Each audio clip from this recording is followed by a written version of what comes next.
Hello everyone and welcome back once more to module number 2. We're talking about lesson number 2 today, and that's about lawyers, the legal system. It's one of those things that you can't live without, but they can make your life very challenging.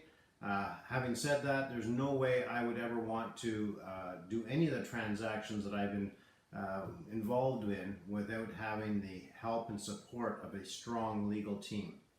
So who do you need to have on your legal team? Well, way back in the day when I first got started, I was very intimidated by lawyers because they come across as being so stuffy and so, in a lot of cases, so arrogant. But as I became more educated, more experienced, and more mature as well, I realized that they're working for me and they are representing me, and their job is simply to make sure that whatever I'm doing safely and in my best interest. So keeping that in mind, who's in charge here? And if you don't like the way the relationship is with your lawyer, simply go find another lawyer. They're I won't say a dime a dozen, but they are plentiful out there, and it's all about like I said before, with a relationship with your real estate agent, it's all about the relationship that you have with your team members as well. You don't want them working as employees. You don't want them working for you.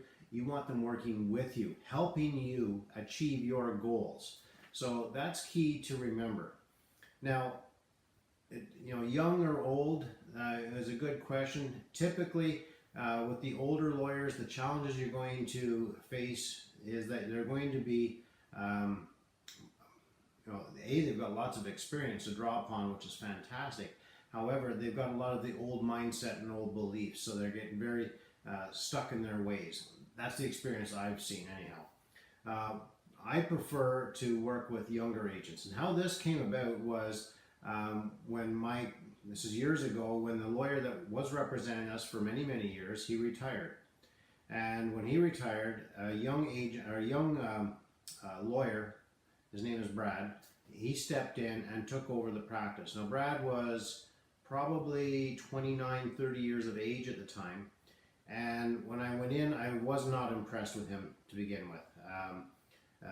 We sat down face to face, and he's sitting there, not clean shaven, almost sweatpants. He had a sweatshirt on, and I'm thinking, man, you're supposed to be a professional lawyer. You should at least look professional. I did tell him that, by the way, after we became good friends. The one thing I did like about him, though, was that he was keen to learn. He was open-minded. So at the time, I went in and I sat down with him, and I was talking about lease options. And I said, here's the situation. This is what I'm doing. These are the contracts that I will be using. However, I need you to approve them, because if and when I ever get into a situation where I need legal representation, I need to make sure that you're going to represent me and that you understand these contracts and that you agree with them. So he said, sure, not a problem at all. And I went back and I sat down with him a week later, and he was like a little kid in a candy store. He was all excited. He said, this is really cool. This stuff will work. And I just sort of looked at him with this puzzled look. I said, yeah, of course it'll work. I've been doing it and teaching it, etc. And he said, well, I've never had any experience with this. And when you were first talking about it, I thought there's no way in the world this stuff could work. So at least he was honest enough to share that with me, and that created a good relationship between the two of us. And that would be, that's 10 years ago. Over 10 years ago when I first met, not Brad, Chad. I don't know where Brad came from. So Chad and I have been friends ever since. Now, he's since stopped being a lawyer for a period of time, and I had to go out looking for a new lawyer. Well, when I went out looking for a new lawyer, the firm that took over his practice, they also had a young lawyer just coming on board. He had 2 years experience, and his name was Hunter. And Hunter really took Joanne and I by storm. A very, very nice young gentleman. He's about 29, 30 years of age now. Very, very professional, nice suit, well-dressed, very, very good manners.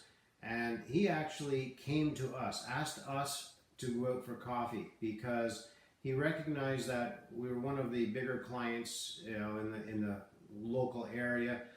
Plus, we're both realtors. Therefore, it was very prudent on his part to court our business to make sure that he was building this relationship.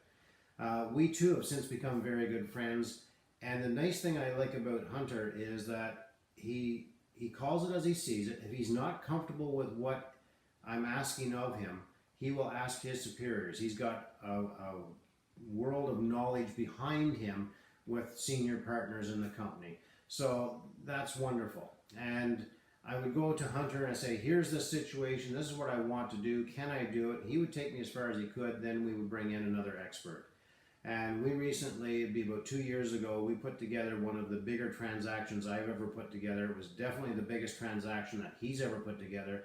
And he got involved with a co-tenancy agreement, something that he had never done at that level before. But with his partners, we went through and we created a top-notch co-tenancy agreement, which if you're part of some of the other programs, you actually get a copy of that agreement. So it's really important. Again, it's more about the relationship between the two people than it is about just hiring a lawyer to represent you.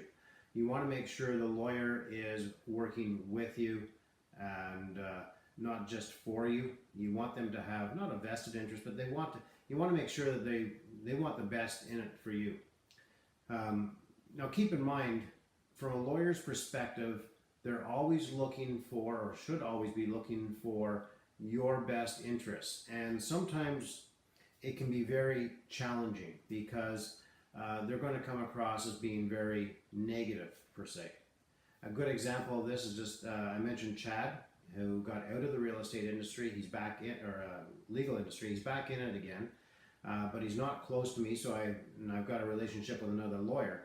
But I needed a second lawyer to represent a party for me. So I recommended Chad. And Chad, absolutely not a problem representing the gentleman. And give Chad credit, because what's happening is I'm borrowing money from this other individual. So Chad knows me and he trusts me, but he's not working for me. He's working for this other individual.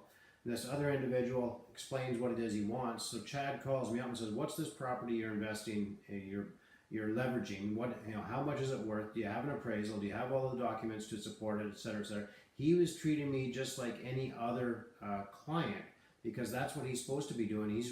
He's not working for me at this time. He's working for the other gentleman and making sure that his interests are very safe and secure. So that's the way a lawyer is supposed to work, and you have to cut them some slack when it feels like you're getting, frustrated with them. They're doing everything they can within their power legally to protect your interests. Another situation, I've done a lot of RSP mortgages. So if you're going to do any RSP mortgages, which I highly recommend you do, and if you're in this program, you're going to learn how to do RSP mortgages as well. When you have a lawyer representing you with an RSP mortgage, you need to make sure they are familiar with it and comfortable with it, because I would suggest that less than 10% of the lawyers are comfortable. They may know and understand how to do it, but not everybody is comfortable doing RSP mortgages, simply because of this perception that you don't touch a person's savings, and RSPs are their savings. Yet these investments could be lost in the stock market, and that's okay. So that's just the mindset that you're going to come up against with a lot of lawyers, that RSPs or 401s, if you're in the US market, these are things that you just don't touch and you don't invest in real estate. That's the mindset of a lot of the legal lawyers out there. So when you do find one, they're golden, hang on to them, make sure that they represent you well. Now, one time when I do RSP mortgages, and especially if it's over $50,000, you have to have two lawyers involved. The second lawyer has to represent the interests of the person who's lending the money to me. So what I do is I will, and you'll get a copy of this letter later on in the program, but I will give a letter to the person investing with me, explaining that when they go to the lawyer to get legal advice about investing their RSPs into a second mortgage against one of my properties, this is what the lawyer is going to say. The lawyer is going to tell you it's risky. The lawyer is going to say you shouldn't be in second place. The lawyer is going to say all these things. And in the letter, I point that out. Plus, I also point out the comeback to all of that as well. So that when the investor comes back to me, they say, that's exactly what the lawyer said. You know, whatever you said, that's exactly what they said. And I can remember this one time, the investor came back to me and he was so upset with his lawyer being this way that I was concerned that the lawyer talked him out of investing. I said, so are you still wanting to invest with me? And he goes, oh, absolutely. That's just what I'm just so excited about, everything you said was going to happen actually happened. And what that does, it actually gives you more credibility too, because you're being upfront and you're informing them ahead of time, so there's no surprises as well.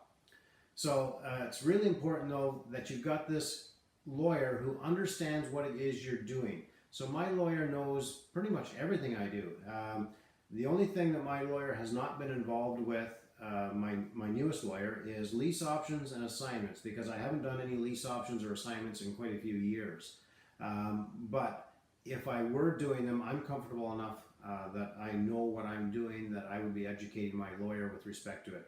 And I've actually been talking to my lawyer about assignments because of some other situations. So it's very important that they understand what it is you're doing, so that if or when you ever get into a situation that you're going to be challenged by a client or a customer or taken to court for whatever reason, that your lawyer is going to stand behind you 100%.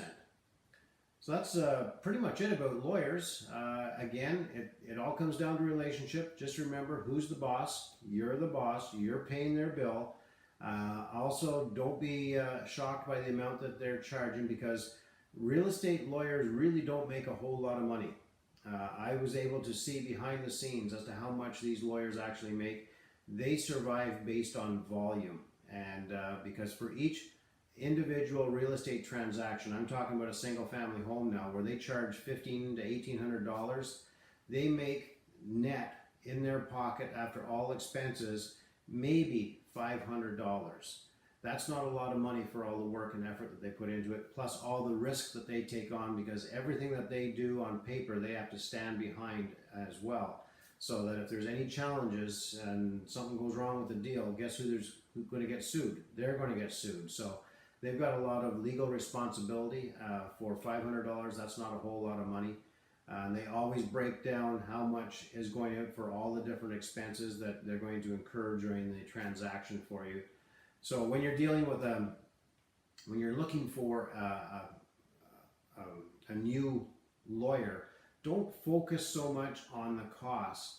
Focus more on the quality of the work and the relationship that you're going to have with them. Because if I can save $300 just to work with a real son of a gun type lawyer, I'll spend the $300 to work with a lawyer that I've got a better relationship with.